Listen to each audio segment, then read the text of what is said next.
நாம எப்படி யோசிக்கிறோம்னு எப்போதாவது யோசிச்சிருக்கீங்களா? நம்மளோட முடிவுகள் எல்லாமே சரியாதான் இருக்குமா?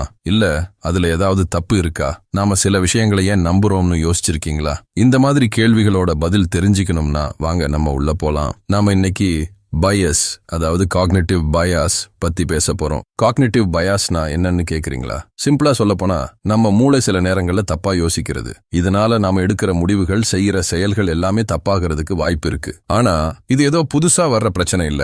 நம்ம எல்லார் மூளையிலையும் இதுக்குன்னே ஒரு ஷார்ட்கட் ரூட் இருக்கு. இதனால என்ன நடக்குதுன்னா, நாம ஒரு விஷயத்தை எல்லா கோணத்திலையும் பார்க்காம ஏதோ ஒரு பக்கம் மட்டுமே பார்த்து முடிவு எடுக்கிறோம். இதுதான் பயாஸ். ஏன் எதுக்குன்னு தெரிஞ்சுக்காமலே நாம சில விஷயங்களை நம்புறோம். நாம எப்படி யோசிக்கிறோம்னு தெரிஞ்சா ஏன் இப்படி தப்பு பண்றோம்னு கண்டுபிடிக்கலாம்ல. அதுக்குத்தான் இந்த வீடியோ. சரி வாங்க கதைக்கு போலாம். இவன் பேர் பாண்டி. சின்ன வயசுல இருந்தே மியூசிக் பண்ணணும்னு ஆசை. எப்பவும் அவன் மனசுல அதுதான் ஓடிட்டே இருக்கும். எங்க பார்த்தாலும் மியூசிக், சோசியல் மீடியால கூட மியூசிக் சம்பந்தமான வீடியோஸ் தான் நிறைய வரும். ராஜ் அஜய் எப்படி பெரிய மியூசிக் வீடியோ பண்ணாரு, பேட் பண்ணி எப்படி பாட்டு பாடி உலகம் முழுக்க ஃபேமஸ் ஆனாரு, கவின் ஒண்ணுமே இல்லாம கோட்டீஸ்வரனான கதைன்னு நிறைய பாக்குறான். பாண்டி இதெல்லாம் பார்த்துட்டு என்ன நினைக்கிறான்னா, மியூசிக்ல பெரிய ஆளா வர்றது ரொம்ப ஈஸி போலன்னு நினைக்கிறான். இதுக்கு பேரு தான் சர்வைவர்ஷிப் பயாஸ். அதாவது ஜெயிச்சவங்கள மட்டும் பாக்குறது, ஆனா தோத்தவங்க எவ்வளவு பேருன்னு யோசிக்கவே மாட்டேங்கிறது. உதாரணத்துக்கு மியூசிக் எடுத்துக்கிட்டா, ஸ்பாடிஃபைல 1 கோடி ரூபாய்க்கு மேல சம்பாதிக்கிறவங்க ரொம்ப கம்மி. ஏன்னா ஸ்பாடிஃபைல 10 கோடிக்கு மேல ஆர்டிஸ்ட் இருக்காங்க. அதுல வெறும் 1250 பேர் தான் அந்த அளவுக்கு சம்பாதிச்சிருக்காங்க. மிச்சம் எல்லாரும் முயற்சி பண்ணிட்டு இருக்காங்க, இல்லனா தோத்து போயிட்டாங்க. இதை தான் நாம பார்க்க மாட்டோம். இந்த சர்வைவர்ஷிப் பயாஸ் மியூசிக்ல மட்டும் இல்ல, எல்லாத்துலயுமே இருக்கு. உதாரணத்துக்கு நீங்க ஒரு பிசினஸ் ஆரம்பிச்சு கோடீஸ்வரனான ஒருத்தரோட இன்டர்வியூ பாக்குறீங்கன்னு வச்சுக்கோங்க. அப்போ இன்டர்வியூல பேசும்போது அவர் தினமும் காலையில 4 மணிக்கு எந்திரிப்பார், உடற்பயிற்சி பண்ணுவாருன்னு சொல்றாங்க. அப்புறம் வேற கோடீஸ்வரங்களையும் பார்க்கறீங்க, அவங்களும் அப்படித்தான் சொல்றாங்க. உடனே நீங்க என்ன நினைக்கிறீங்கன்னா, தினமும் 4 மணிக்கு எந்திரிக்கிறதுனாலதான் கோடீஸ்வரன் ஆக முடியும்னு நினைக்கிறீங்க. இதை நம்பி நிறைய பேர் காலையில 4 மணிக்கு எந்திரிக்க ஆரம்பிச்சிடுறாங்க. ஆனா 4 மணிக்கு எந்திரிச்சு கோடீஸ்வரன் ஆகாத எவ்வளோ பேர் இருக்காங்கன்னு யாருக்கும் தெரியாது. அது ரொம்ப அதிகம். அவங்க எல்லாம் நம்ம கண்ணுக்கு தெரிய மாட்டாங்க. ஏன்னா நாம ஜெயிச்சவங்களை மட்டும்தான் பாக்குறோம், அவங்களோட கதையை மட்டும்தான் கேட்கிறோம். நான் நிறைய மோட்டிவேஷன் வீடியோ பார்ப்பேன். அதனாலதான் எனக்கும் இந்த சேனல் ஆரம்பிக்கணும்னு தோணுச்சு.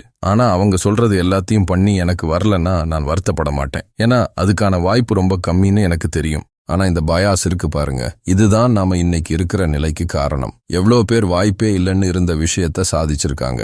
அதுல நானும் ஒரு ஆளா இருக்கணும்னு ஆசைப்படுறேன். இந்த வீடியோல இருந்து நீங்க ஒரு விஷயத்த மட்டும் புரிஞ்சுக்கிட்டா போதும். எல்லாரும் உனக்கு எதிரா இருக்காங்க, நீ தோத்து போறதுக்கு நிறைய வாய்ப்பு இருக்குன்னு தெரிஞ்சும் நீ முயற்சி பண்ணணும்னு ஆசைப்பட்டா நீ ஜெயிக்கிற வரைக்கும் விடாம முயற்சி பண்ணு. உனக்கு 2 வழிதான் இருக்கு. ஒன்னு ஜெயி, இல்லன்னா முயற்சி பண்ணிக்கிட்டே சாகு. உன்னால எல்லாம் முடியும்னு நினைச்சு இந்த பயாஸை யூஸ் பண்ணு. ஆனா முடியலன்னா வருத்தப்படாத. சரி, இப்போ அடுத்த பயாஸ் பார்ப்போம். உறுதிப்படுத்தல் பயாஸ், கன்ஃபர்மேஷன் பயாஸ். இது என்னன்னா, நம்ம ஏற்கனவே நம்புற விஷயங்களையே திரும்ப திரும்ப உண்மைன்னு நம்புறது. உதாரணத்துக்கு நீங்க ஒரு விஷயத்த தப்புன்னு நினைக்கிறீங்கன்னு வச்சுக்கோங்க. அப்புறம் நீங்க அதை பத்தி நெட்ல தேடும்போது அது தப்புன்னு சொல்ற ஆர்டிகிள்ஸ் மட்டும்தான் படிப்பீங்க. அதுக்கு எதிராக இருக்கிற ஆர்டிகிள்ஸ் கண்ணுல பட்டாலும் நீங்க அதை படிக்க மாட்டீங்க. ஏன்னா உங்க மனசு நீங்க ஏற்கனவே நம்புற விஷயத்தை தான் நம்பணும்னு நினைக்குது. இது நாம எல்லாருமே பண்ற தப்பு. இதனால என்ன ஆகும்னா, நாம எப்பவும் நம்ம தப்பான விஷயத்தை மட்டுமே உண்மைன்னு நம்பிட்டு இருப்போம். இது ரொம்ப ஆபத்தானது. அடுத்தது கிடைக்குமை பயாஸ், அவைலபிலிட்டி பயாஸ்.